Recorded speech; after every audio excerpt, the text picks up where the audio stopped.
Well, greetings again, everyone. It's me, Nick Michael, and the scintillating Steve Fraser. Oh, that's a new one. I don't know if I am that, but I appreciate it. Well, hopefully get to that point. But Hello, everyone. it's an interesting one today because, as we promised late last year, we would cover the recent director's cut of Rocky IV, retitled Rocky vs. Drago, the ultimate director's cut, which is a bit much, but Ultimate director's cut. Ultimate. It's very. There's a lot of The ultimate challenge. window dressing on that. yes. But guys, so we're covering this today. So if you got your own copy of it, we'd like you to get your timestamp over to 0, turn on your subtitles and follow along with us on the film, and we'll get countdown and sync up and all that great stuff. So guys, in 3, 2, 1, play.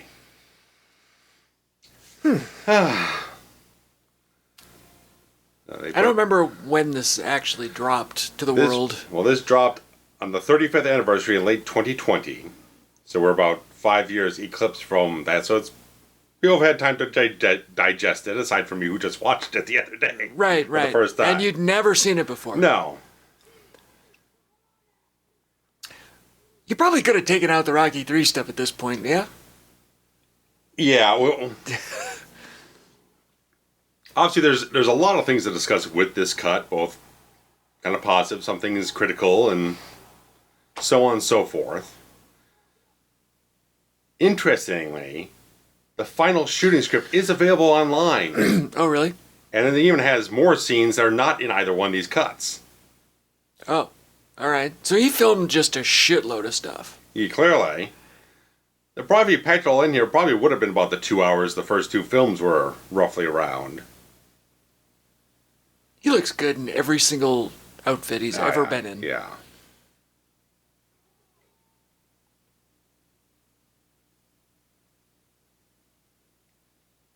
Now, I haven't watched this in a while. I've only saw it the once. I don't think it was in 2020. It was sometime in the middle. Okay. Because at some point, all of them ended up on HBO. Okay, yeah. And Right. including this one. Okay. And I was like, oh, I need to watch that. And it might have been during the pandemic. 21, 22. It could have been in that era right after Yeah. it dropped because, everyone was kind of sitting at home with nothing to do. Yeah. And I know at some point, it had to have been in 22 because I was in the townhouse that I currently live in, Okay. and I ran through all the Rockies. Okay. So I watched it, and I don't really remember much about this cut. So I went back and did some comparisons, at least on the major sequences of the film, to kind of feel out what to talk about. But just skimming over that shooting script and everything, is like, one, he actually scripted out the recap from the previous film in the script. He didn't say, really? we recapped the final line. He beat by beat, all the lines, all the stuff he wanted to have for the opening that's pretty much in the theatrical cut. He scripted all that out. But I think the first new scene in the script is not either cut of the film, and it's because at the end of 3 they have the kind of sparring match between Apollo and Rocky. Correct, which they did not do here. No, but in the shooting draft, the final shooting script, it has a scene that takes place right afterwards where they're kind of like nursing their bruises and everything. It's not a big scene, but at least it feels like it's something that kind of segues from one to the next. Sure. This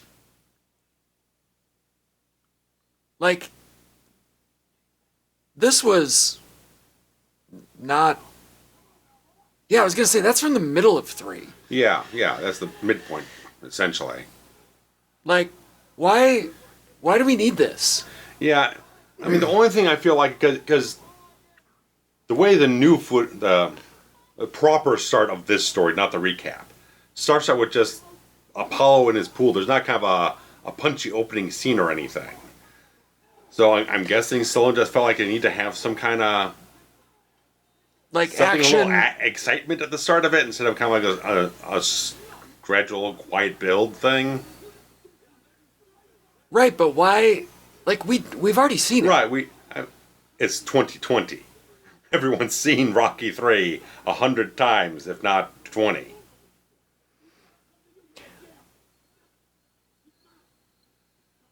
Well, even if, okay, let's say worst case scenario, Yeah. you only ever seen him once.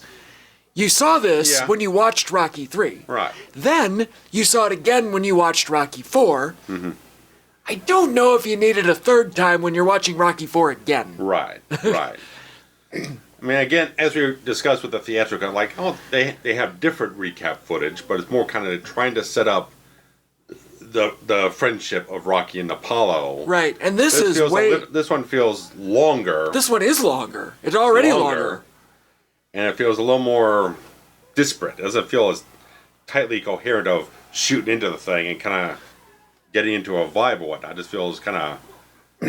Now, I don't know. It doesn't feel quite as succinct of a wrap-up of 3. It feels like it's just like we got like 3 different points of contact with 3, but not really grasping the context of the story, so it's weird as a recap.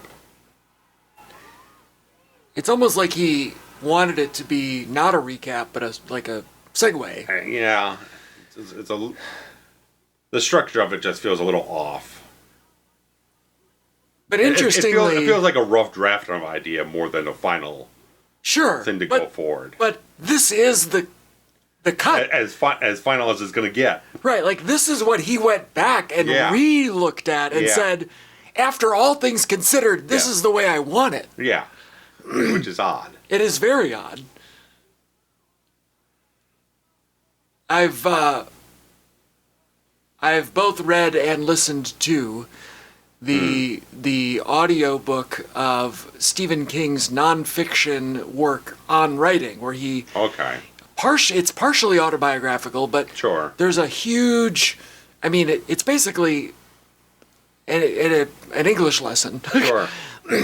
And one of the things regarding rewrites is a math formula that reduces your word count by 10%. Sure, yeah. Cut the fat out. Right, kill your darlings. Balance it out here and there, yeah. And it's interesting that the rewrite here... It's a little more flabby. We didn't cut 10%, we put 10% back in. Right, of this opening. The opening. It's 7 minutes worth. Now, what's the difference? I feel like 5 minutes is the cutoff for a recap type of thing, and like back in the 80s, your Friday the 13th, anything like that, we're doing like a little sharp editing reminder. Recap yeah, 5 minutes is good enough to get them comfortable, come up to speed, move forward. I think 7's a little too much. Yeah, it's long in the tooth. And also, anyone's coming into Rocky 4 and they don't already know the Apollo-Rocky relationship well enough to understand the story, I don't know what you're doing here. Yeah, how can I help you anymore? Right. So, I mean, that can feel like a little inadequacy about how you kind of like, how well you feel the story is self-contained as much. But even then, that as another trapping of a sequel, is not, everything can't be as self-contained when you continue on character arcs and relationships. It all has to be part of a serialized epic of sorts, whatever term you want to use in that regard. And this is about as much dialogue Brigitte Nielsen gets in the whole film. Stallone chopped. Well, I was gonna say, the X gets axed. Right. Even after 30 plus years of being done,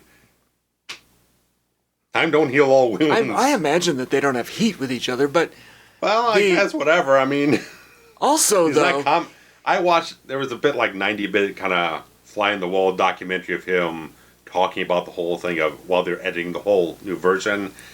She doesn't come up. No. Well, that could have been the decision of the filmmaker to not bring it up. Sure. I'm just saying.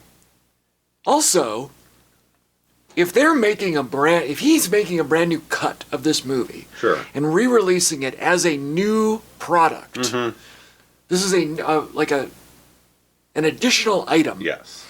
Not supplanting, but complementing. That means everyone else gets a new payday, right?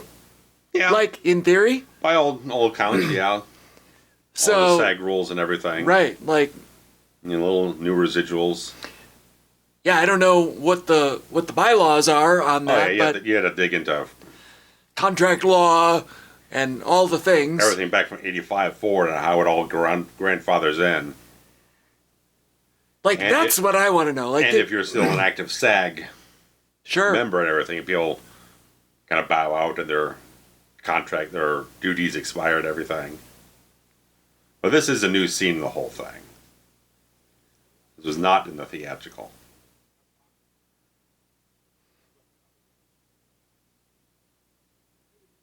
I like the pink and blue Oh, yeah. shirt with the upturn. yeah, and that jacket's very nautical in my opinion. A little bit. It's a little Blazer-esque.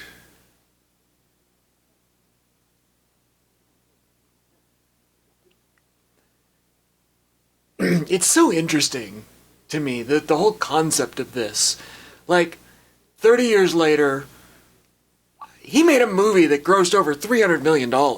Yeah. And then decided, Not good enough. maybe that wasn't Well, it wasn't good enough. Maybe that wasn't right. Yeah.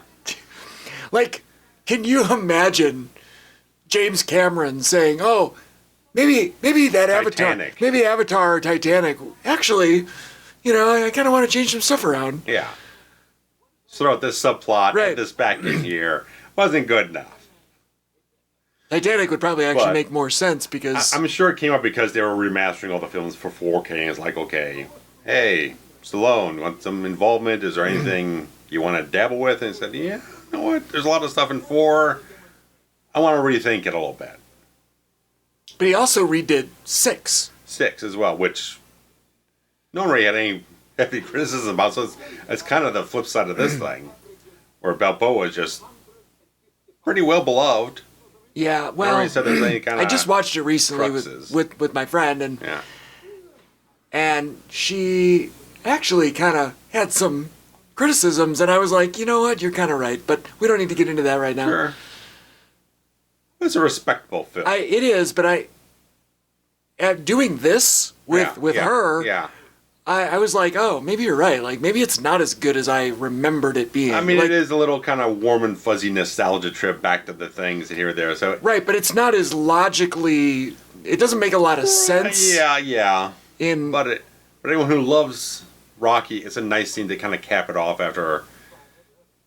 I meant to watch 5 before we did this, but I didn't get the time for it. But still, even Stallone had a little kind of like, 5. It kind of misfired a little bit. Yeah, but It wasn't box office success. It kind of critically maybe a little lukewarm. You wanted to go out on a bigger, right hotter note. on further review Something that though. felt a little bit more strong in that regard. On further review though, 5 to me is a better story than 6 than Balboa, Yeah. and I don't know, like Just it's- on paper, Right. that story's a much stronger right. crest to go off of or Yeah, something like that. yeah, I don't yeah. know.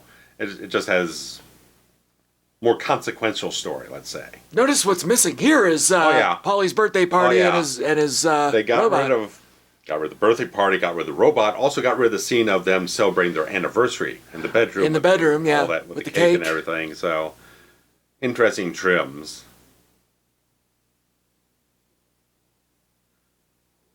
I don't have any problems with any of the new scenes added. I think a lot of the new scenes are strong. Look at that pieces spice of rack. drama. How many people had that? Oh, how many oranges do you need? Jesus Christ. Yeah. How many people had a spice rack just Oh, like that? yeah. You get it as a gift or something like that, and you hang it on the wall, and there's 24 spices in there, and you maybe use 2 of them. Oh yeah, no. Unless And- you're a master chef, you ain't using that many spices, man. And then you don't know how. You don't even know what to use them with. by the time that you finally need one, down the road, because you bust Yeah. out a cookbook that you got Oh, as a yeah. wedding anniversary. It's been sitting there for 10 years. Right, now you need a whole new You don't want set. to crack that open. Oh, shit. Yeah. Look at how many oranges you got in that fucking kitchen. Yeah. Who is eating that much fruit? There's a whole basket of fruit on the table. Now, I will say, when I first started learning about this version, and saw the trailers and everything for it they were putting out back in the day, the one thing that bothered me is they cropped down the aspect ratio from Okay. 185 to 235. A film that's not shot in scope format, so they're cropping down the original cinematographer's composition. Just to fit the widescreen. Right, because obviously this is after the Creed films, which are shot in scope format. Right. And I feel like Stallone's kind of influenced by those and kind of wants to capture that feel overall. I just have a problem with that because, I mean, as we discussed before, Bill Butler, who had shot 2, 3, and 4, and Jaws and Right. Conversation and Cuckoo's Nest, tremendous cinematographer. I don't like the fact that you go in here and start changing, cropping up his frame and everything like that, unless he's involved with the situation, says, I feel It does good. I feel feel all right about that. These close-ups do feel extra close up. Yeah. Because they've chopped off the top and the bottom. And the weird thing is, well, watching a bit of that documentary when he was cutting this together, all the footage you see of the film while they're cutting it together is in the original aspect ratio. And Stallone says he doesn't like extreme close-ups. But when you crop the frame down, all the medium close-ups turn into extreme close-ups. Yeah. It's weird. So, I mean, as I was watching, it's like there's some points in time where it draws attention to itself where it just feels too claustrophobic. And you kind of feel like, oh, I'd rather see the proper full frame that was shot for. This feels, I mean, no pun intended, but it feels so in your face. Right. And most of the scene is all in the other cut, and it's framed very comfortably. And I just feel like if had Bill Butler, who's Jaws was a scope format film and it looked fabulous. Right. If you told him, hey, I want to shoot this in scope, even though it's going to change the visual continuity of the franchise, he would have shot it differently. He would have shot with different lenses, different compositions. When it pulled the camera back more to have wider shots. Right. So definitely more epic. It just feels like, I think Bill Butler, he was still alive when he put this one out, but I think he passed away in like 23 or so. He was like 101 years old. Oh, wow. So whatever, but I just feel like it irritates me as a technical proficient film fan in that regard. I started thinking about, like if we took the Mona Lisa, I'm just going to start chopping parts of it out. Right. Without the artist's consent. It kind of bothers me in that regard. Same as you would a pan and scan thing, the opposite way around. It's like, okay, let's break it down for in today's social media terms. Let's say you go to change you change your profile picture on Facebook, and you upload the photo, and then it says, oh, you only get a little square, and you got to maneuver the image, and now your photo is cropped to a little square, right? And maybe your picture doesn't fit in the square. Yeah, it feels cropping your face in too far. It looks weird. Right. Yeah, so. This isn't that extreme, but no, I was trying to... No, but it's similar to that, or trying to crop things down for a vertical video thing. Like you're losing pertinent information that feels like it's not meant to look that way. I will say, I don't know if I agree with the opening part, but I like the elongated Apollo story. Yes. It makes this feel less kind of jumping quick. Like it gives more of an organic development of the story. Because you got Rocky being a little kind of wishy-washy about the entire idea. Like, oh, I don't want to fight this Drago guy until I actually have to. Which feels a little bit kind of a back to the Mickey thing. At the beginning of 3 is like, I don't want you fighting these big bastards or whatnot unless it's absolutely necessary. And he's a little kind of wavering around. He's not really committed to the idea of one another, and Paul has to kind of draw him into the idea. And it's kind of, with the extra footage, it kind of shows Apollo's having kind of a midlife crisis. Right. He's been out of the game for 5 years. I mean, some of the stuff is in the theatrical cut, but it's not as elaborated on. Or poignant. Right. It doesn't feel like it has as much development here as this version has. Where you constantly get the feeling like Apollo kind of needs us to kind of, I just had the word, it just kind of gratify himself, or how it is, kind of validate himself all over again. Sure. That he's kind of like, you can kind of see with pro wrestlers sometimes, like they've been out of the game for a while, they haven't wrestled, and they kind of get the itch to come back. Now, they want to come back and do that big return, match again. The comeback. Want that kind of, that the excitement, high, everything, stepping out there and all that. I have a question, and I know it. My memory's a little fuzzy here because Sure. I know we just watched it and now I'm confused. Sure. Did they cut out the entire like Russian training sequence that explained that he was like? No, they had a little bit of it there. There's not as much of it. They Okay. cut some parts of it out. Because I feel like this is the first time we're really even seeing him. You know what I mean? Yeah, they're Like you. I think they made it much more briefer in this version. Like I feel like there should have been.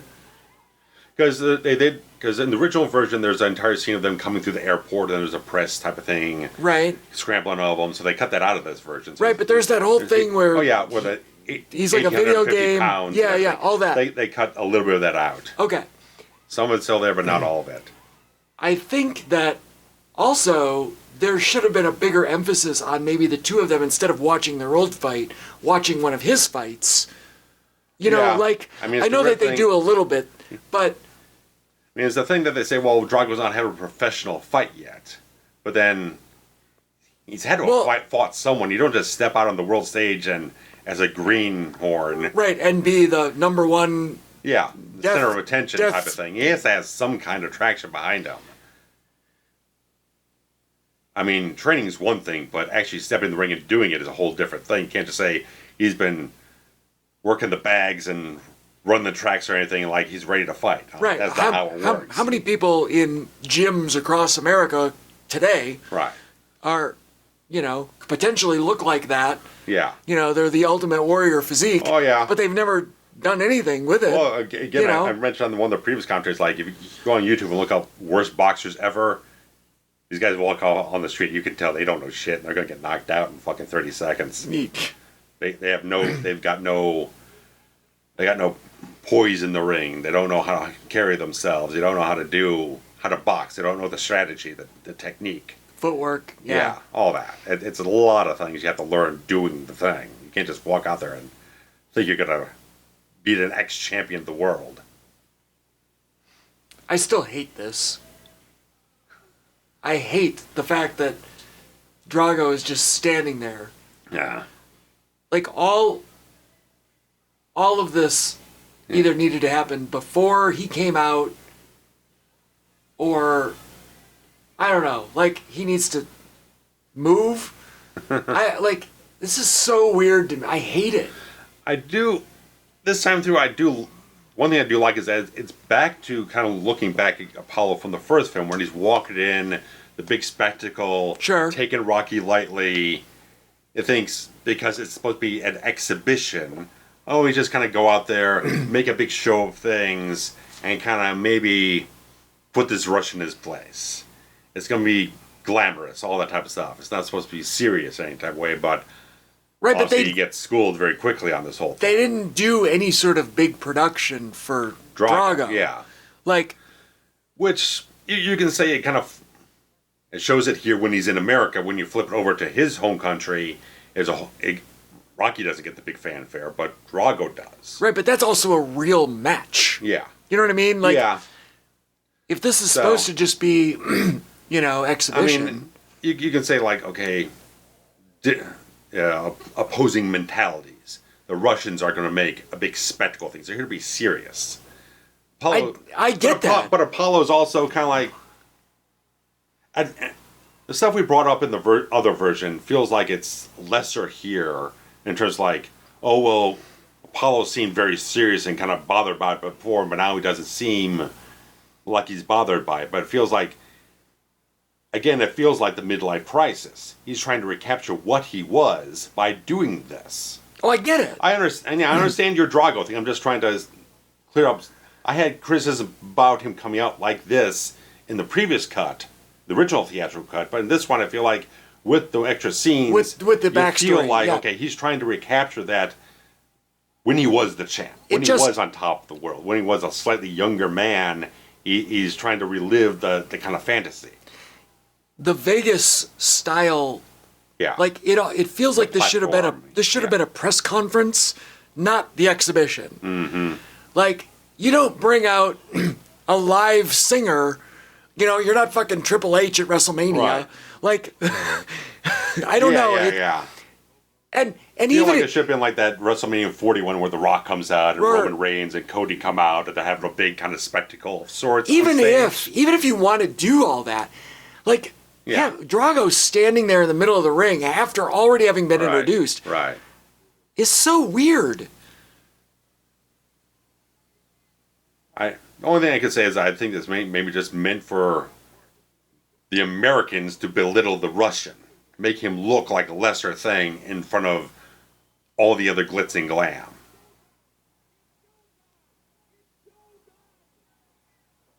I don't know. We're almost it, trying to downplay him, so when he comes out as a freaking battering ram, it changes the tone. If Drago had been standing where Rocky is standing for all of that, I'd have zero issue. Okay. But the fact that he was in the middle of it. Okay. I don't have much of a problem with it. That doesn't nag me at all. Really. I hate it. I just get what they're going for. They're trying to stick him in this entire thing where he feels out of sorts, kind of blind him with all this kind of razzmatazz, and trying to make him look like he's a smaller thing than Apollo is. Make Apollo look larger than life, so that when Drago beats the crap out of him, it makes Drago look like the biggest thing. I get it as a storytelling. I have no problem with the story. I have all the problem with the fact that they made him stand in the center of it and have it happen around him. Like what? No, that seems so unnatural to me. Nobody. Okay. If it were me, I would literally walk off the stage until it was over. I'm not. He's here to fight. Right. He's not here to have a 360 immersive show happen. Yeah, I just get what the intention is. Oh, I do too. So that's why it doesn't bother me. It's the way it was dressed. Okay. It drives me nuts. In both cuts. Okay. But to your point, I like the story better in this one. I like the extra footage here because it has a little bit more of Apollo kind of working the match more. He's not really landing like haymakers, but he's dancing around. He's kind of getting a couple jabs in, stuff like that. It's got a bit more of a build up to it instead of him just getting socked right away. Well, it shows a little bit that Apollo understood this to be an exhibition, and maybe we're gonna punch in a little bit, but we're not. Yeah, we're not here to do brain damage. Yeah, no. We're not here to necessarily do that. A fun kind of spar to a certain degree, show me what you're about, but it's not the big one. It's not the big money match. Right.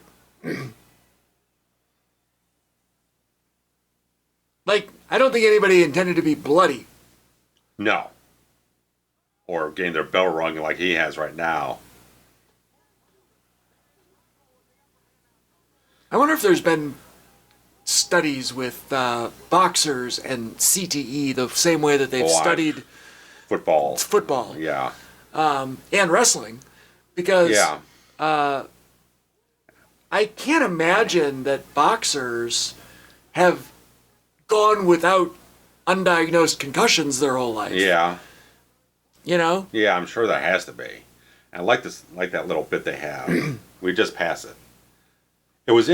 Part of it was in the theatrical cut where Rocky looks at Drago and Drago shakes his head. Okay, waves him off. But I think in this version they add another back and forth exchange to kind of elongate the moment. Something struck me more in this version. They were still in the other version, but I think there's just a little bit more attention put towards them.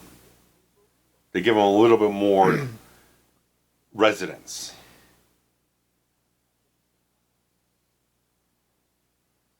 And I like this. Because all this just makes it so much of a stronger story for Apollo. And really, that drives... And the looks back to the wife and everything. This Not is just way that better. One. That one was in the other cut, but there's a couple other ones they sprinkle in here that just shows, oh boy, no. I mean, he still looks in top shape, but like I said, train all you want, but if you're not in the ring, a wrestler will tell you this. If you're not in the ring week in and week out... Rust. You're rusty. You're not gonna have the footing. You're not gonna have the timing. You don't have it. You got to be calloused up and everything like that. You got to be in it. And what's nice about this longer version is that it gives the audience a chance to see his Apollo's kind of realization that, okay, we're not here to, apparently he's not here to play around. No.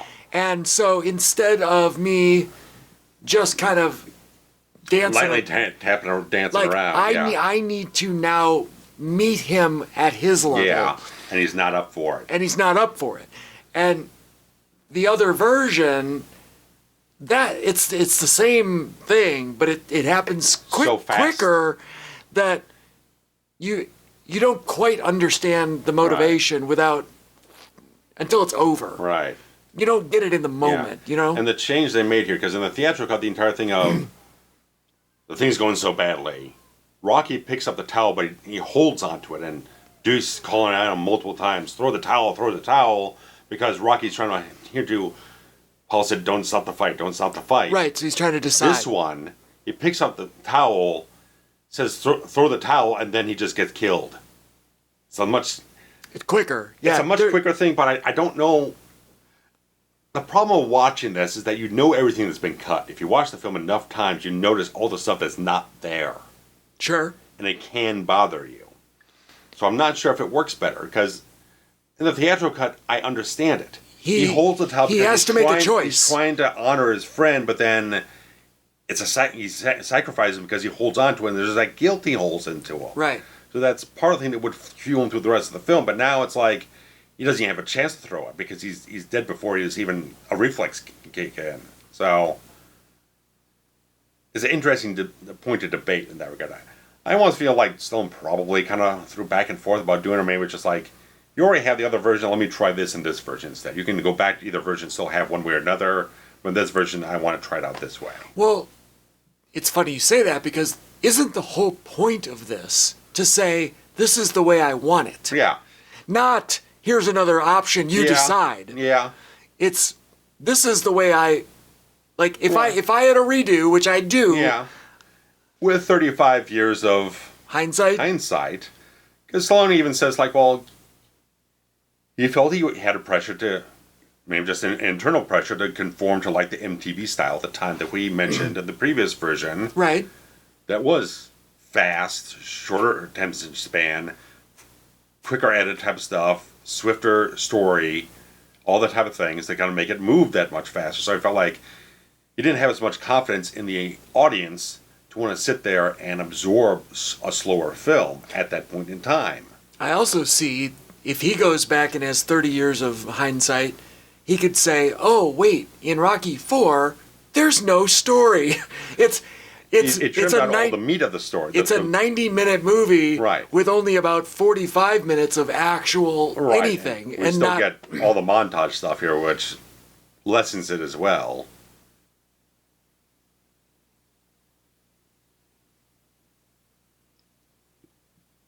So does he bury the belt? I'm guessing. Like, wouldn't he put it on him inside the casket? Like, put it on? I wouldn't think so, but... It's not as good of a visual that way. Right.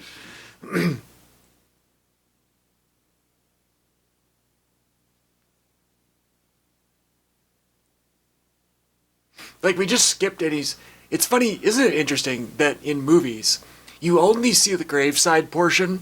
There's never like in the funeral home wake. Not as much. Not as often. Yeah.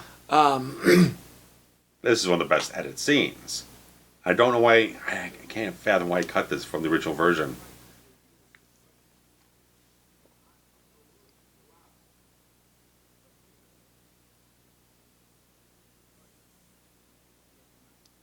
So, a legitimate professional fight. Yes. So, again, how is he even on anybody's radar other than the fact that he's just a bodybuilder? Right. Like, maybe they said, hey, he went through like the European circuit, he tore through everyone, and now he's here in America. He wants a piece of the world champion or something. Well, I mean, if you're going with Russia, then I don't think there's a European circuit. You know what I mean? It's got to be like something. He took on all comers from like Ukraine or, Right. or Romania or wherever we want to pull it from. Like he started building up this reputation, and all these guys kept coming after him. They kept getting laid out or something.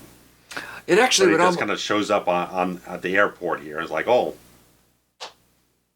he wants the champion of the world. I feel like it's almost even better if he has never left Russia. Right. You know what I mean? Like yeah. all of his fights have been Yeah.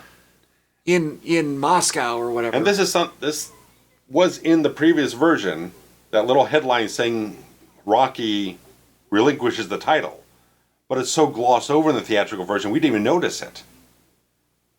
But now this one feels like because of that boxing commission scene, you feel like you're more attentive towards the fact that he's now given up the belt because he wants to face this guy and they won't allow it. Not gonna allow this. If your world champion wants to go off and do an unsanctioned bout in a foreign country that you will not approve, you're probably going to strip him of the title anyway. You're not going to abide by the boxing commission's rules. It just makes a bit of sense. I wish they made more of it in the rest of the film. Yeah, it in some ways you almost want that scene to be longer. Yeah, or more, just something. Have him talk with Duke or something like that. Like something. It just feels like.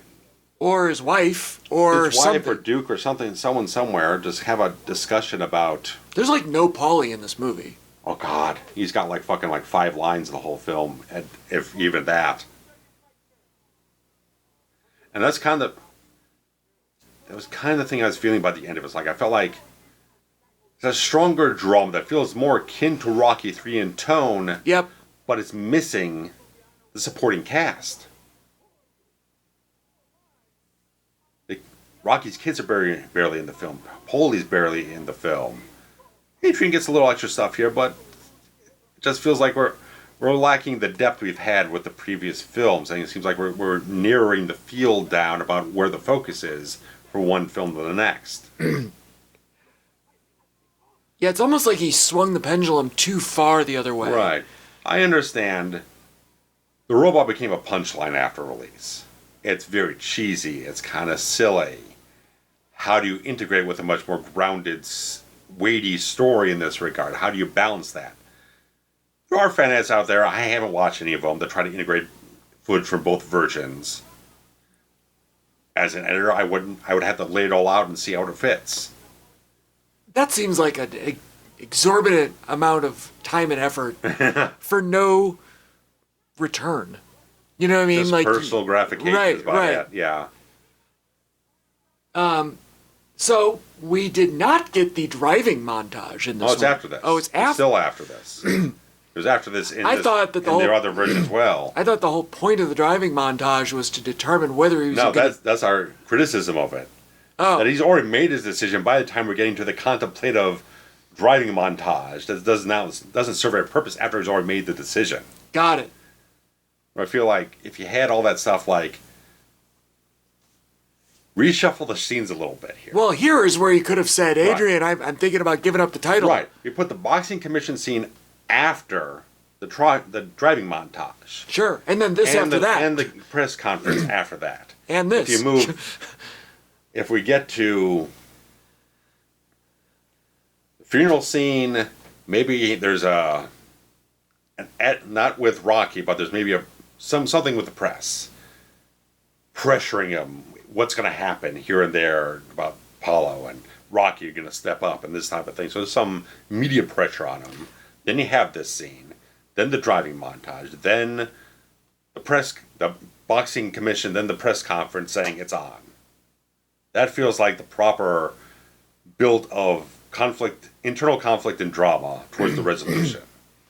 The in-between scene that you were saying about the media could have been either the commission or just somebody on TV speculating that he would lose the title if he were to. Even the commission scene, they don't specifically say you're stripped of the title.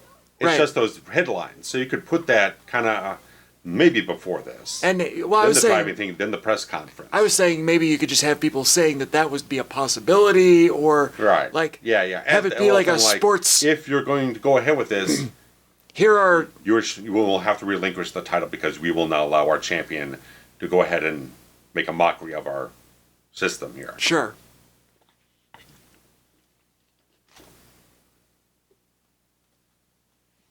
And Stallone, he went through and did little trims here and there, maybe a couple alternate takes on some things, but some people, probably because it's always the thing, like the one that's more cemented in your mind that you're watching for decades, or whatever the case is. Oh, the alternate version's not quite as good. The alternate take's not quite as good sometimes. Right. So it's like, it's hard to, like I said, kind of brush away the version you've been watching over and over again. Well, see, and accept a newer re-edit of the whole thing. But here's the thing. Like, even as a child, I didn't watch these over and over again. Like, it was like... I know that people watch, like, this oh, is the sure. one they watch the most. I mean, I watched it once every 10 or 12 years. So, it's not as ingrained in my memory. Right. So, I have a harder time... I would say 3 is the one I typically go to the most. See, I always watched 1. Like... Not saying 3 is the best, or the one I think is the greatest, but it's just the one I like. Yeah, I want to be little Rocky 3 energy. I want that soundtrack. You like Jimmy Peter? I want on the soundtrack. I want the vibe. I want some Thunder Lips. So. Yeah, this doesn't make any sense. Yeah. In any cut. Right. The positioning of it. Yeah. And for all the flashbacks, he turned them all kind of monochrome. Well, I like that. Yeah. It works. It's just a little different stylistically from the other films. So. But. Yeah, I like the black and white. Yeah. And I think the only thing he really re-edits here is some of the close-ups on himself. Because again, he doesn't like extreme close-ups, so he chose slightly wider frames, but now, because it's cropped, it ends up being just the same. Changes the geometry of everything. So. Yeah, it actually makes some of this really look unnatural. Yeah. You know, I feel like they weren't intending to cut off the top of their heads. Right. Their hairstyles, right. You know? That's, like that. Right. You can't even see his whole face. His chin's cut off. I can't imagine somebody with the pedigree of that cinematographer. Bill Butler, yeah. Like, deciding... Would be terribly happy for all the stuff to get chopped up like this. Right. And some of it doesn't, you know, actually affect some anything. of it's fine, other stuff feels awkward.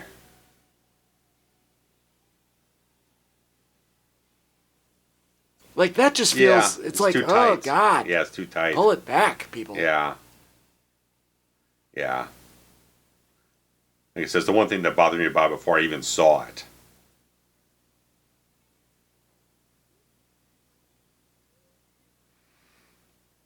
Like, what is he reminiscing about? Right. I mean, I get there's a little tension between him and Adrian, but we're flashbacking everything from the last 3 films. Right. And earlier this film. So, it's just kind of all-encompassing.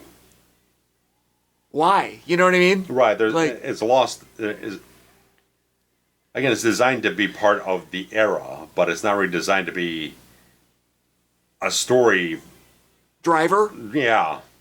Yeah, this doesn't advance. No, it doesn't. It does nothing to advance the story at all. You know, the training montage. Obviously, you see it gets you somewhere. Right. We probably don't need 2 of them in the film, but it's not like this is the first one in the franchise that's done more than one. Well, that doesn't necessarily excuse it either. No. But I think a training montage at least gets you pumped up for the final act. Right. Like, I mean, we've literally just rewatched the first 3 movies. Right. I mean, even in Cobra, there's a couple montages, but at least it's like him and Rennie Santoni hitting the streets and doing investigative work and stuff like that. At least moves the story somewhere. But as we said, it's like it just kind of, I don't know.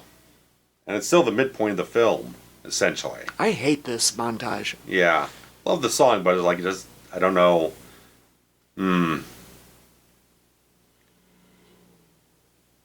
And we've always talked so much about how Stallone is a damn good writer. Sure. But Look at those lions. It's like the Art Institute of Chicago up in there.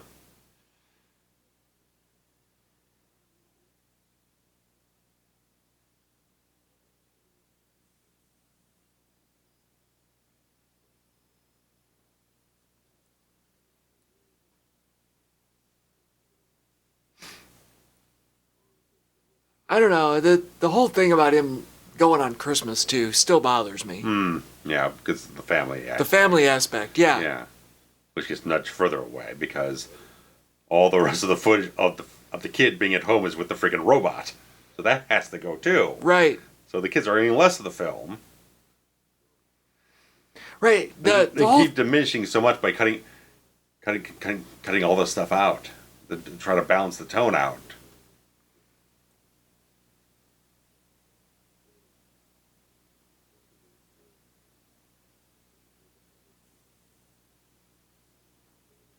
Yeah, it's really kind of swung the pendulum, like I said, too far. Yeah. Because yes, it's probably the Apollo is definitely a better story. Yeah, but that's the first act of the film. I don't feel any better about the Drago story. I feel like I've never even seen Drago in the whole movie. Other than he's been gone for like last 15 minutes. Other than the Apollo fight, I have no point of reference about anything. A little bit of the freaking press conference, but nothing. He's not the story now. And there's no levity. Right. Like, there's no humorous elements. Because at least in the last couple of films, Paulie was the levity. Right. He brought that a little bit there, or you had a little of the camaraderie of different characters in the film to kind of bring that forward, to give the humanity. Rocky has been sour grapes this entire film in this cut. He's not been making his... out low, not kind of like, not committal about anything, like, I don't really want to do that, and Apollo, I understand his objections towards Apollo's like, man, we got to change at a certain point in time, like, those are old days, and we can't be those same guys and whatnot, but he's so kind of in opposition to everyone. There's no charm. Yeah, to Rocky. Charm. Like, Rocky is such a character. Oh yeah. In the first one, the way that he's trying to woo her at the pet store, man, or whatever. Yeah. And then in the second one, would you like to marry me very much? Oh yeah. Or whatever. And there's like the banter with Paulie. Like, he's got the thing with little Marie or whatever, what I mean? Like, there's little moments where you get to see Rocky's personality come through. And it's not here. And here, he's so Debbie Downer. He's a dour, yeah. The entire movie. Like, the parts with Paulie in the original theatrical cut. Yeah. Like, yes, they're silly and stupid. Yeah. And the scene with him in the bed with Adrian is silly, but... That could have been kept to keep a little warmth. Yeah. I mean, especially now, we're going here. We need warmth. That looks like Chicago the last little while. Because, I mean, the people who loved Rocky IV before this, it's not hard to see what it is they liked about it. It was over the top. It was a little silly. It was all just flashy entertainment in that regard. Over the top, available in the archives now. No, that too. And he kind of drew all that quality away from it. It was brighter, almost. Yeah. Now, the whole Vegas, the glitz. Apollo thing, that feels the same. Yeah. A total juxtaposition of where it's going, yeah. Right. But, like, we went from dreary to dreadful. Right. You know what I mean? Like, these conditions, like, and they're meant to. Yeah. But they don't even feel as, like, the juxtaposition. Feel like the film hasn't had enough up to be as much down. Correct. Right.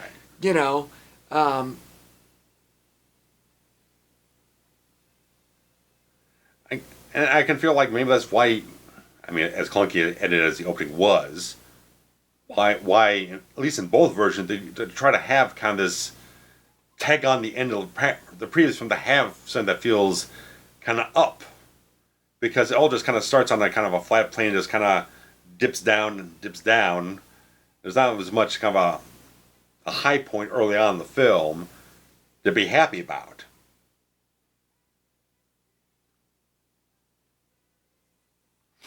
Man, Survivor.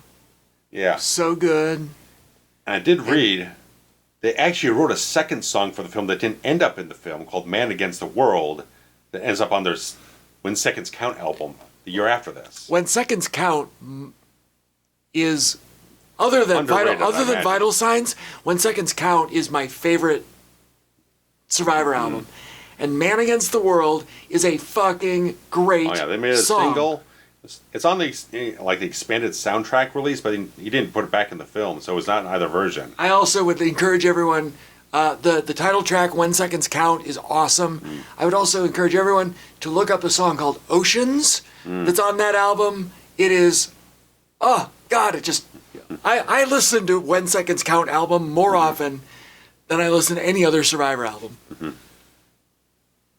So I definitely know Man Against the World. So yeah.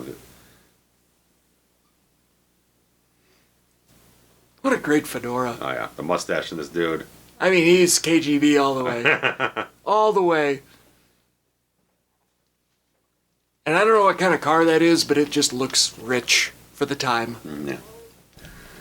Weird type of thing. When I threw the disc in originally, I decided not to go through my menus and everything to turn on the Dolby Vision HDR stuff. I just watched the regular HDR. I got to the scene when the regular HDR and all the white was completely blown out. Oh, really? The regular HDR grade, all the snow is completely like nuclear winter.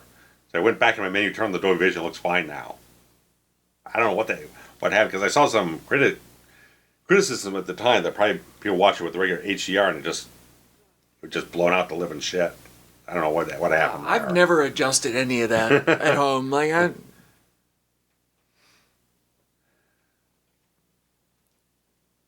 Paulie's so non-existent in this movie. Yeah, it's a sad thing.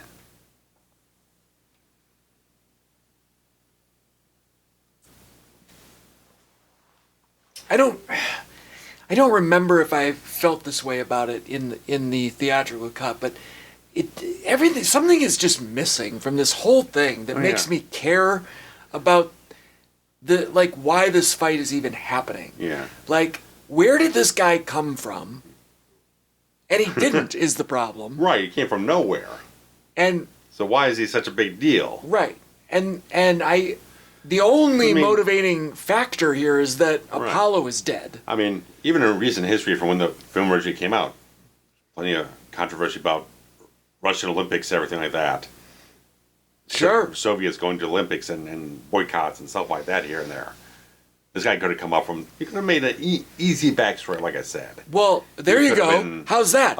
He could have been the Olympic gold medalist in boxing. Right. And then he says, I won the gold medal. I deserve a shot at the champion. Yeah. There's your story. Yeah. Like, there's something missing. Right. In both versions. But it feels more here for some reason. Right. I mean, I remember Trent saw this pretty much right when it came out because he pretty much loves Rocky IV. And I think it got released theatrically, didn't it? Yeah, he got a Fathom screening and everything. Okay. He hated it. Like, oh man, it ruined the film for him. A very negative reaction to it. Because, like I said, anyone who loved the theatrical version, they loved it for the spectacle and the pizzazz and all that type of stuff, and now... It's a dour film. It's a serious, weighty drama now, and you've lost so much of that. Everything we've talked about. In the long history of movies getting re-edited or director's cutted or special edition, whatever, there's only ever been one that I can vividly remember saying, "Oh my God." The additions and whatever that were alterations made this movie infinitely better. Okay. And that was The Exorcist. Okay, yes. It was like 6 minutes of footage. But it was The character you added in there so much. It was 6 minutes of footage that bridged the gap from this little girl being normal to being perceived as psychotic. Yeah. With doctor visits. Yes. And a few extra things there. like The extra things with Kinderman and Dyer at the end, and like it made the story so much more like understandable. yeah, full. That I went, how in the world did they ever get rid of this? How did I ever watch this movie? Bill Blatty was right from the beginning. He told Friedkin, these scenes got to be in there. He told him that for like 30 years. So, and I don't know if those were in there and then they got cut and then they just put them back. Because this one feels like he went back and just completely re-edited. Oh, yeah. You know what I mean? It wasn't like this was the version and then stuff got taken out. Oh, no, this is him going back to all the original film they had and reconstructing things or rethinking it all. Right. So that's a little different. Certainly, like, mostly in the montage, there are things are almost not even touched. Close-ups on biceps. Oh, yeah. That are now even closer up Yeah. because of the edit of the... I mean, the theatrical is so much like this is a emblematic stamp of what the 80s excess and decadence absolutely was. It's all there. Flash, style over substance type of thing. It's rock and roll. It's MTV. All that type of stuff. And this is a very different product. Now... Despite still having some of that in there, like these constant montages, you get 3 montages within like 15 minutes of each other. Awful. Yeah, it's awful. But you almost feel like if you cut this stuff out, people would write even more Sure. than the robot. If people can understand the robot. But people love the soundtrack so much. You cut the soundtrack, you're going to be pissy. Right. God forbid you have a soundtrack without a montage. Right. To your other point, or previous point, about something being edited that you know and love so well. Yeah. It's hard. Like, if something is so well known and loved, why tinker?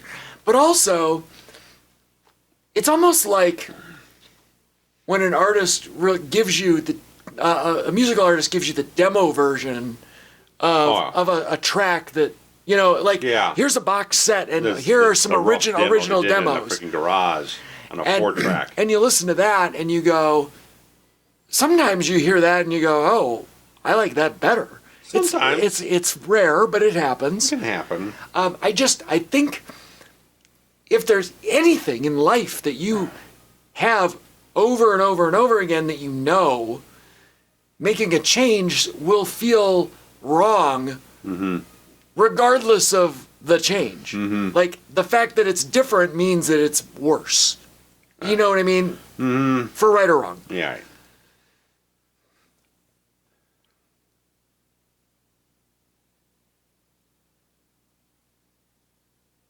I don't know why he shaved the beard. Oh, no, it's fabulous.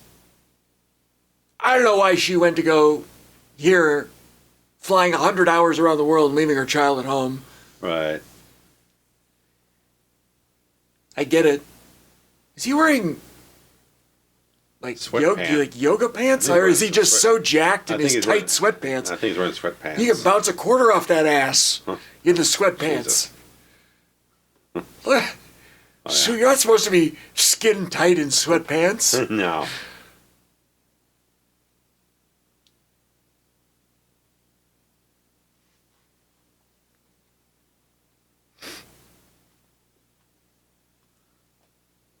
Was their argument on the staircase? The last time they saw each other, yeah. Was that enough I of think a they blow? even cut a little kind of like goodbye scene when he was leaving for the airport too. So he keeps trimming down the supporting cast, like I said. Was that enough of a row, as they say? Or to be like he needs to have her here. It feels like right, or that she it feels like felt like she could abandon her child. I've abandoned my child.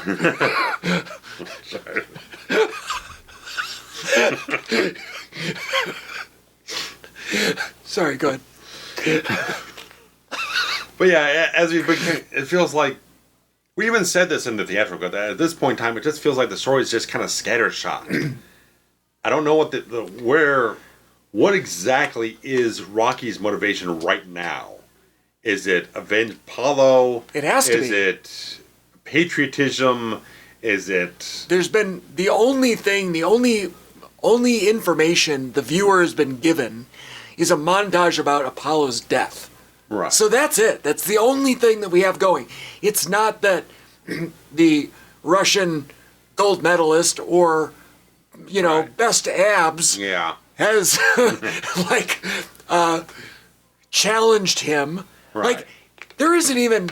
There's not even a belt on the line anymore. Right. So what's Drago's thing? Like, well, the guy's not the champ anymore. What the hell do I need him for? Right. Why would he even care? Right. Why would Drago even want the match? What's he proving? Right. I mean, look at this. Oh, yeah. That's core strength. If you said I will give you $100,000 right now if you can do that, I would try. I don't think I would fail. I don't think I would get it. No. Have to do a couple reps to earn that cash. I don't think so. Oh, a little steroid action. Oh, You see that? There it is. A little juice. But yeah, the motivations of both of them are questionable. Right. I love that they just straight up have him injecting. Yeah. Can you imagine if this came out today? Oh, yeah, just fuck. Oh, the rickshaw. I love the rickshaw. Uh-huh.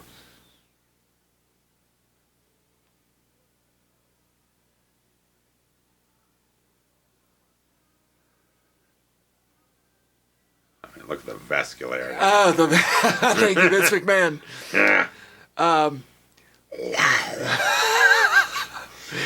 He's gonna, yeah.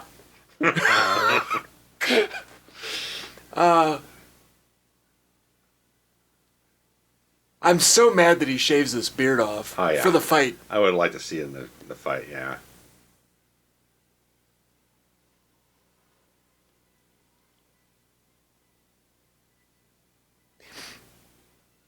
And who plowed this path? Right. In the middle of the fucking mountains that no one gives a shit about.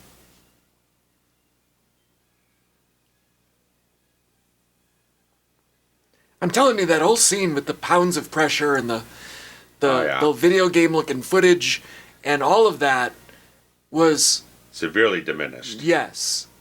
Which is fine because it wasn't very good, but at the same time it's at a stage. It even lessens the idea that he's somebody worth talking about. Yeah. Right.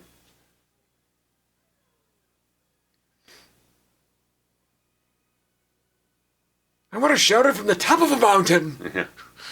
I gotta climb down was the worst part. Yeah, he's got a helicopter somewhere. And by the way, coming down way easier than going up. Oh well. Gravity always wins. Coming down in one piece. Oh. That's the question. Like I could fall down the mountain as well as anyone else. Just make sure you pick up all the bones on the way through. There's no way he ran up that mountain, by the way. They dumped him off of a chopper with a skyhook or something. The sickle. Oh, yeah. What an intimidating little logo.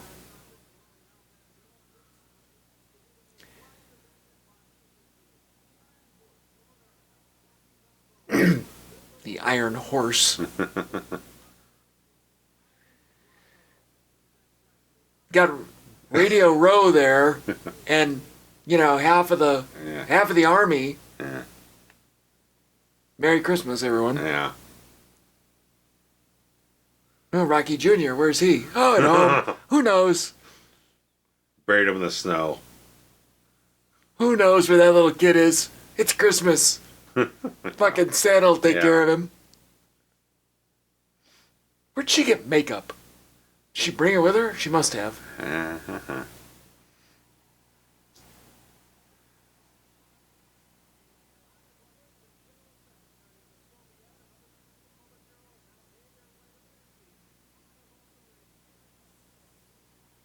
I'd also like to emphasize my criticism that this is a little, 5,000 seat arena? It's the fucking Impact Zone in Orlando. Yeah, I mean, there's a TV studio, for Christ's sake. Disney MGM studios for WCW Pro or Saturday Night or something.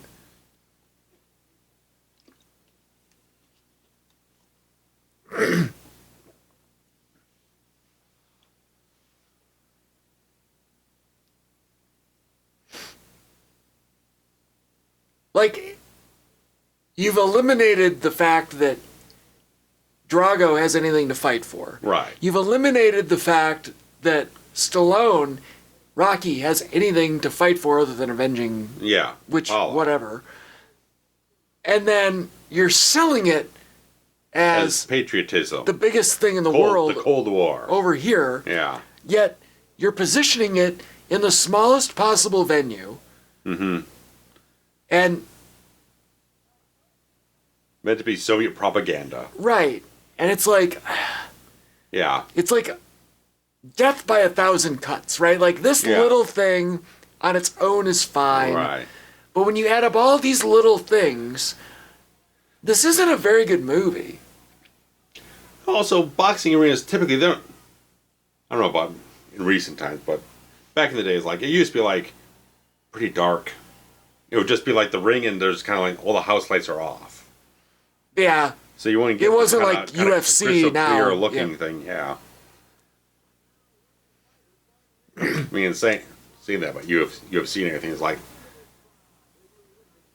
that's you served boxing so much the last 25 years. Like boxing's just, I mean, it's still there. Yeah, nobody cares about but boxing no, now. I mean, boxing used to off be the top of your head. Tell me one guy who's been a boxing aside from Mayweather.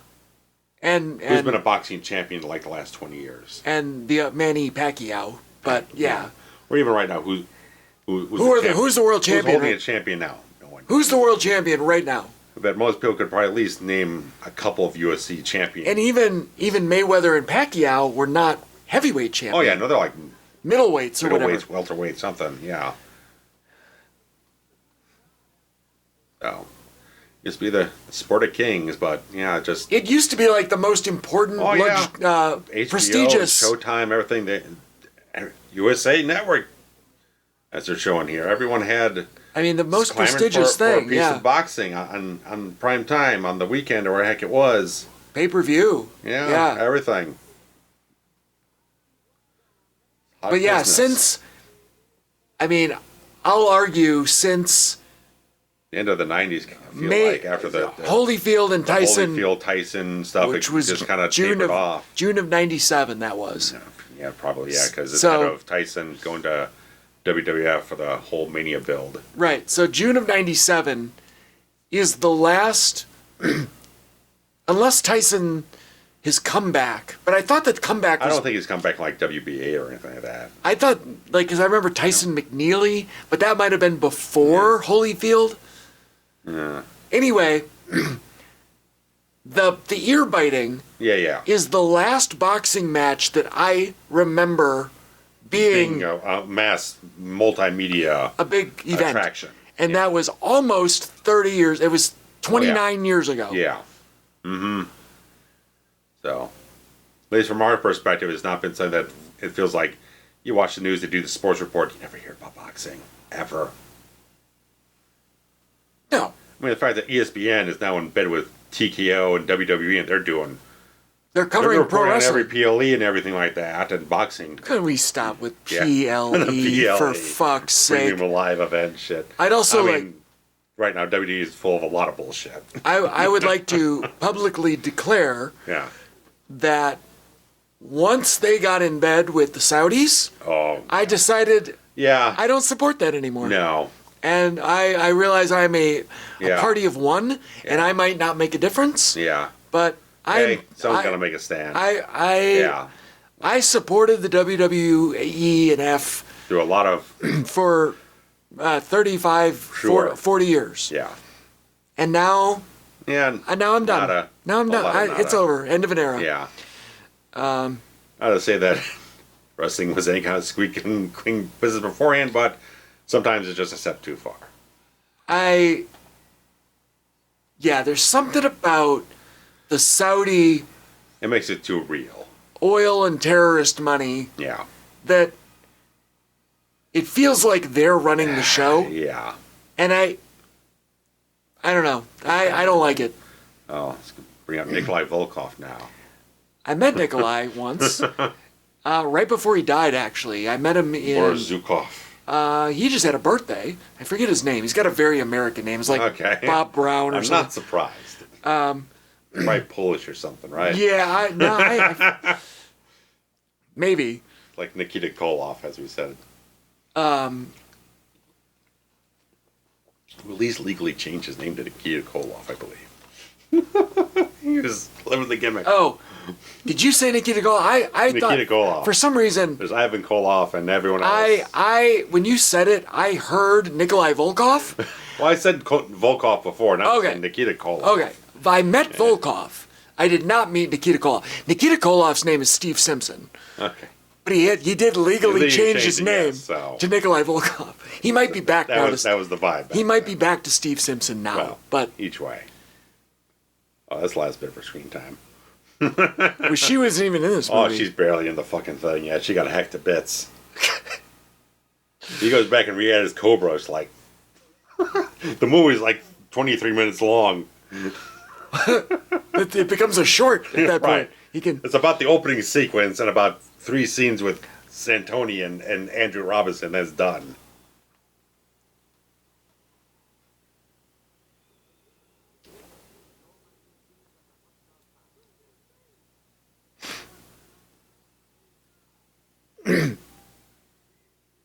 Other than him beating Apollo to death, Yeah.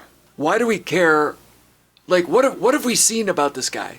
Like, they even Right. they diminished his training regimen or his backstory, Right. and they didn't supplement it with additional bout He's just footage. a monolithic character. He looks good on the poster. Even laying in the previous film, he had something to him. Not as much as you could have, but he felt substantial. He felt like he had someone dialogue. Something to go off of. They kind of establish an independent personality. This guy feels like he's just a product of the state. I must break you is a great line, but the problem is, why? Right. Why must I break you? Right. There's a whole other story with this character. I'm sure. Did you see Creed 2? Yes. Where he comes back? Yes. I didn't see the film, but I have it. I'll let you borrow it. I'm sure they fleshed more of that out I think it's also on after HBO. the fact. But well, this one it does feel like there's another, like, at least another 10 minutes of story just to have him. I believe it's Drago's son is the boxer. And I know at least that, like, he got after the bout, he got kind of shunned and kind of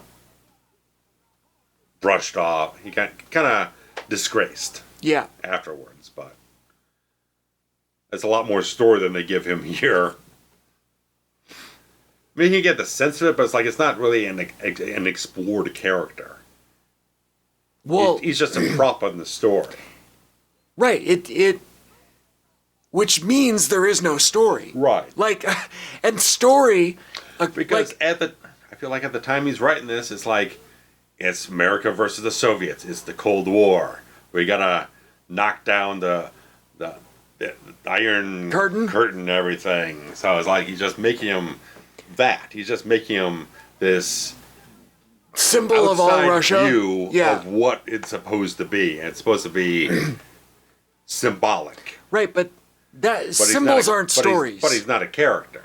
Symbols aren't stories. Right. He's not a character. And he doesn't have a dimension to him. If you, like, I guess I just recently listened to that audiobook of Stephen King's On Writing, right. And he is the person that I look up to the most when it comes to writing story. Right.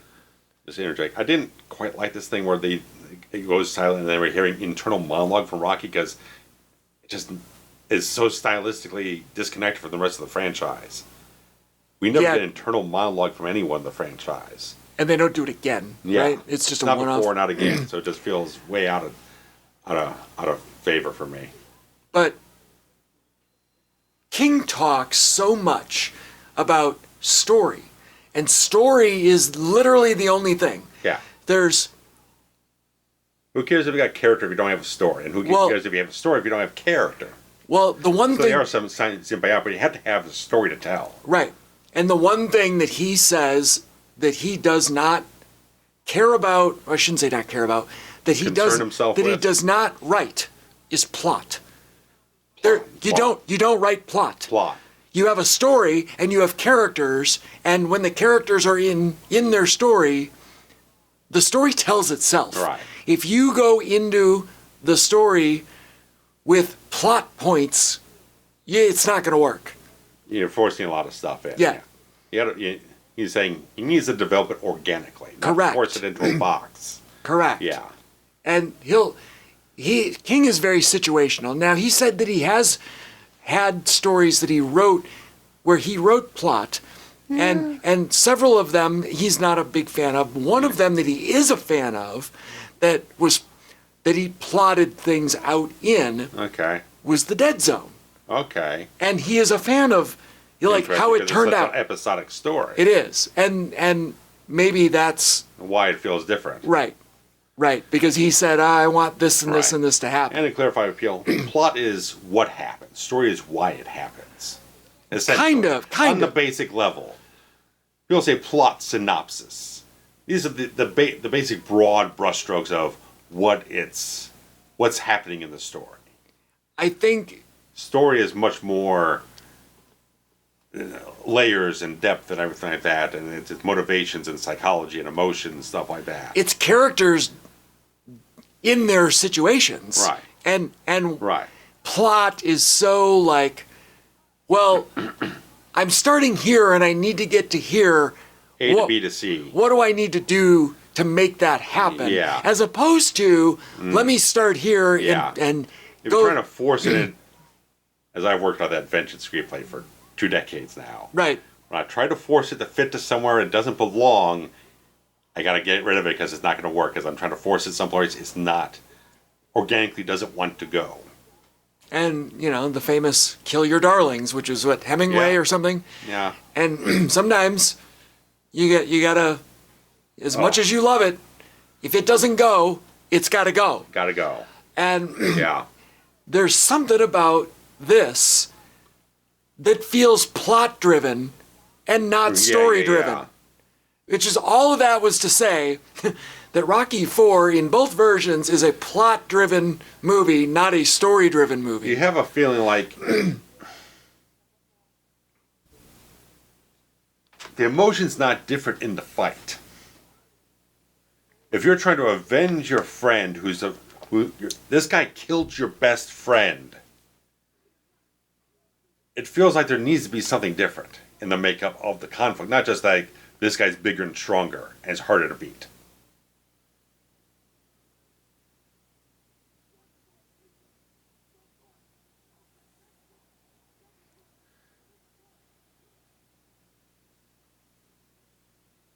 And here's another montage, basically. And they did a new audio mix, and they changed all the boxing, the blows, sound effects, and everything like that. Some people feel like they're less impactful because the old ones sound like they're those real kind of boxed in analog sound effects that just sound like the cannon in some place. The boxing glove itself is like a plasticky and like a squishy plastic. Yeah. And when the squishy plastic hits, it has a certain flesh, like a whoosh sound. Yeah. And these feel more like claps. Yeah. You know what I mean? It feels like hits, I guess. It's like it's not the squish noise. Yeah. Which is I don't know how to describe it other than that. Yeah, it's a particular thing. Again, part of it probably goes back to so used to hearing the other version that when you hear it with the new sound effects, it's a little.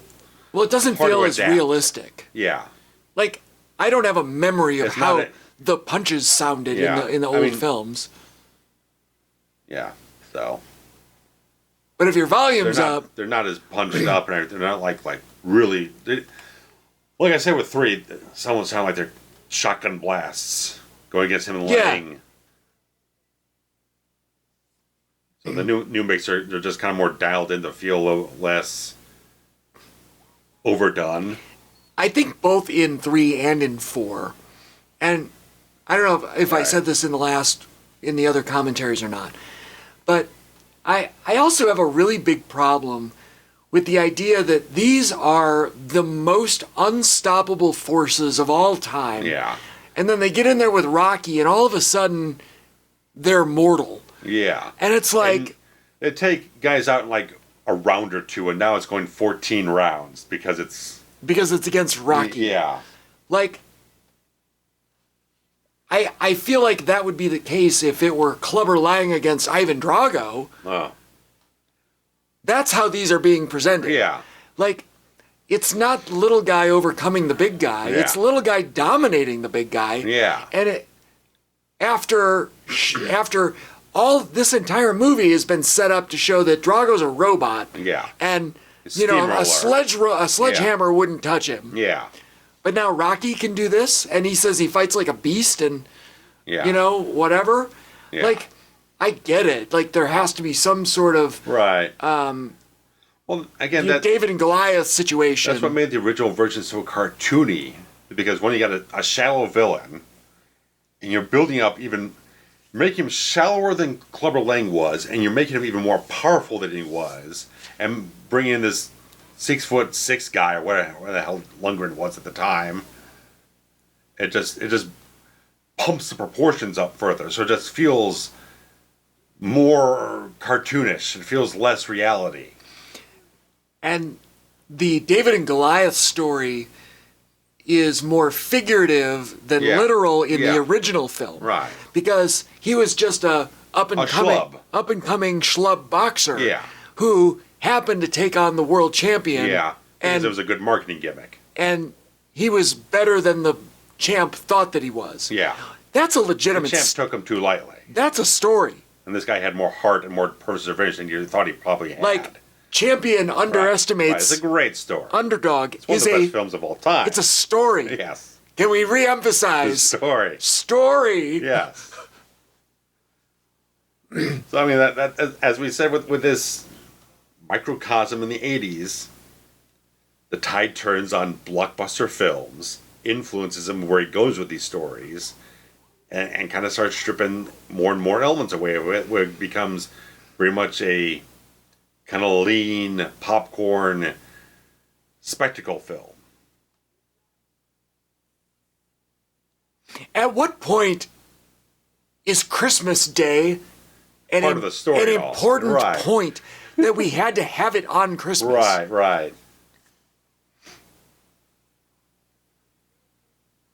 Like, in the original film, it being on the 4th of July... was part of the gimmick. Right. For Apollo. Exactly. The bicentennial. All that stuff. The George Washington thing. All of it.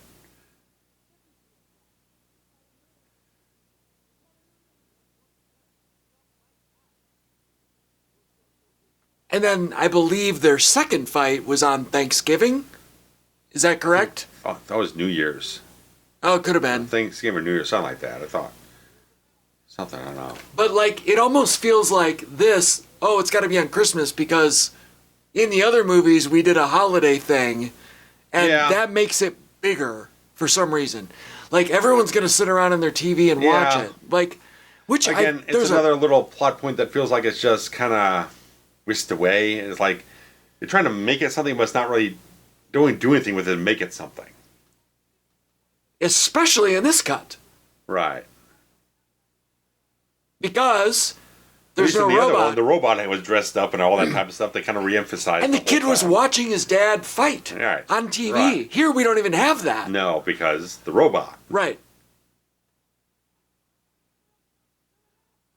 Surely there was an alternate take of, like, the kid at home going, "That's my dad."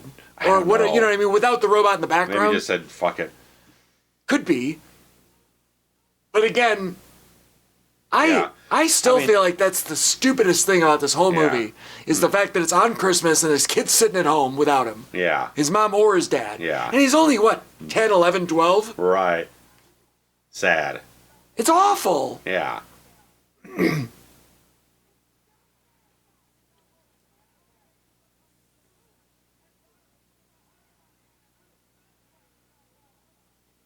I like Rocky 4. Yeah. I don't think it's again, if you want to do the patriotism type of thing, why don't you set the fight on some kind of American holiday, a Memorial Day, another 4th of July, something like that. Even Thanksgiving is American holiday. Or they go we're gonna beat your champ on this day. What about a Russian holiday? Maybe go and beat him on a Russian holiday. Something like that too. Something more. Christmas is just such a semi-universal type of thing. It's not really specific to any aspect of the plot.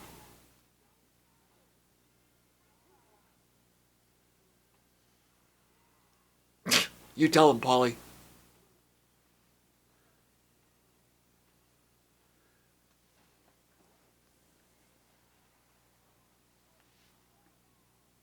Ref's got blood all over him. Mm-hmm.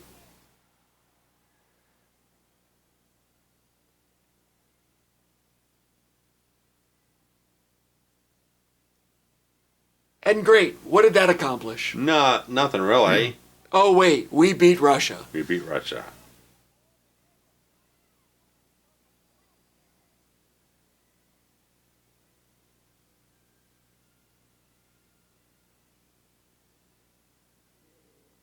I think Nikita's name was Scott Simpson, not Steve. It was either Steve or Scott. I don't remember. It's been bothering me that maybe I said the wrong thing. Maybe it is Steve. Maybe my gut was right.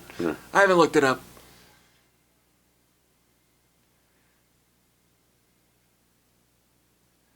And it's interesting, again, with that shooting script I looked up, there's no speech at the end of that shooting script. That's clearly something Stone re-edited while they were shooting the film. Rewrote it. Basically just, it ends with the Russians putting Rocky up on their shoulders as their champion. Why? I mean, it shows so much what the feeling was going into this thing, we'll show you, Russians. We'll win you over. We'll show you we're right, and you're going to love us. Apparently, this film showed up on a couple lists like the most misrepresentative of the Russian culture. Yeah, type of stuff. For sure. I mean, it's no. For all of the times that we've said that Stallone was criminally underrated in his writing, well, this is not one of them. Between this and Rambo: First Blood Part 2, it's all just pounding patriotism. And they throw in Eye of the Tiger at the end of this now.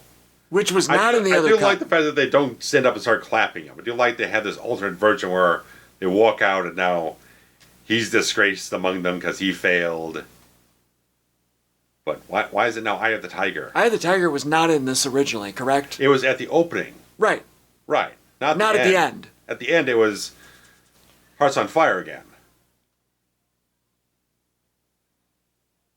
I don't like it. I don't like it throwing it on here because it's like it's not about this plot. It's about the plot of the last film. Now, could we just put Hearts on Fire at the end and put Man Against the World in the training montage? Something. Like re-put Man Against the World back in. Man Against the World is not as happy. It's a little more subdued.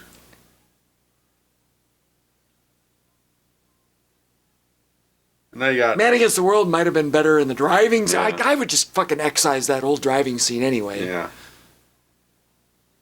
I mean, even here at the end of the fight, like, they're almost acting cordial to one another. Like, all good fight.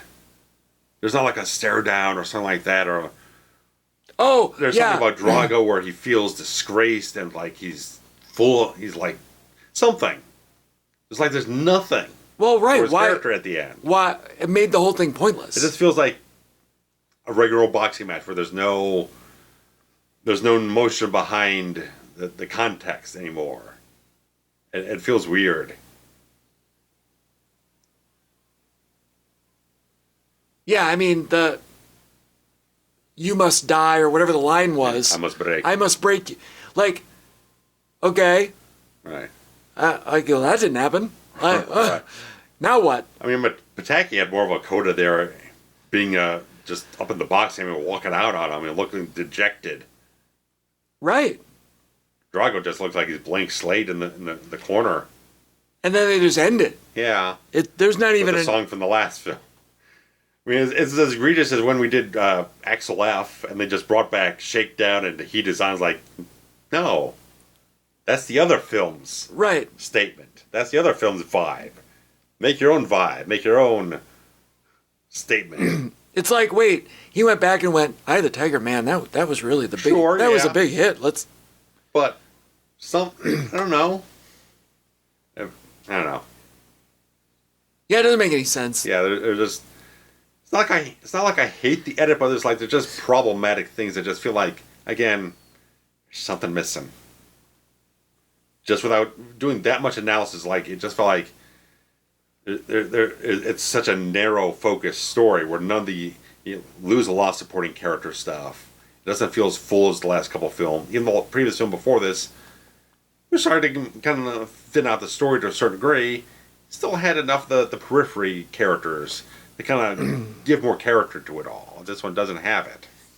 The biggest positive that I can say about this is that they extended the Apollo storyline and made the setup and his Apollo's motivation much more clear and more consequential when it goes awry. Because remember when I said with the theatrical cut, I asked you, do you think it was necessary to kill off Apollo? This time, watching this version, I'm like, I had no question. It sold it more. Right. Him dying at that thing sold because it's a much stronger story for him. And it really didn't take much. It was only 5 minutes worth of stuff. Right. It was actually like 2 scenes. But it meant something. You know, it didn't mean anything. Fucking Christmas. And they left his kid at home. And I will die on that hill. Yeah. Like, he left in the scene with him in bed saying, one day you're going to have to make grown-up decisions and whatever. Right. Well, your decision was to abandon your child. And of course, at the start of the next film, he's got a gigantic concussion and you have to retire now. It went fucking 13, 14 rounds with the fucking Russian giant and made a speech and everything. Now, head trauma and everything. You're done. So it's all different directions from here on out. Which really also had no consequence because he also wasn't the champion. No. That would have been a thing if he was still the champion and had retired because that's more of a... Right. God damn it. I'm the champion. I have to retire. And that's... Oh, yeah. That would have been a story. Yeah. Yeah. Like, I don't know. Could you have done something where the boxing commission refuses and then, 10 minutes later, there's some sort of concession or like under these conditions we'll allow it something where this could have been for the title. Mm-hmm.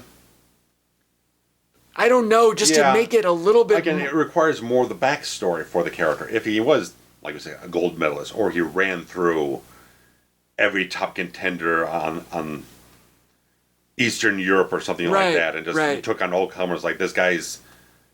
We can't deny this guy. He's one of the top professional boxers in the world. How can we say no? It's going to make us look terrible to say, no, this guy can't compete on this thing. I mean, tragic as it is, I'm sure there's other guys who have died boxing in the ring. There's certainly wrestlers who've died in the ring. Sure. So, I don't know. Yeah, I feel like there had to have been a different end around to have Drago mean more coming in. Right.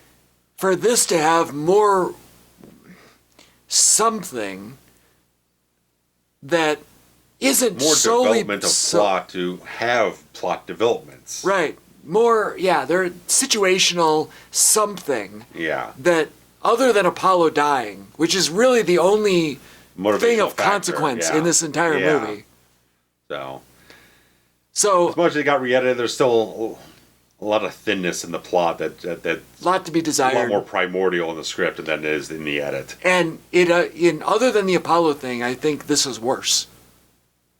Yeah, and, I mean, some of the re-editing of some of the boxing sequences is nice. There's some new ideas in terms of how they edit stuff, but story-wise, which is what it's all it's about, not good, folks. and it's not quite as overall entertaining because you lost a lot of the more comedic elements. So, let us know how you guys feel about this edit of the film, because we really like to hear. Let's get a discussion going. Angles, because a lot of people say full spectrum on this thing. Yeah, like it better, think it's worse, all the type of stuff. Right? Are we being, me in particular, being overly critical again? A lot of nitty gritty overall, though. But so, guys, let us know, and we'll be back with some of the great stuff soon. All right. Thanks again. Bye bye.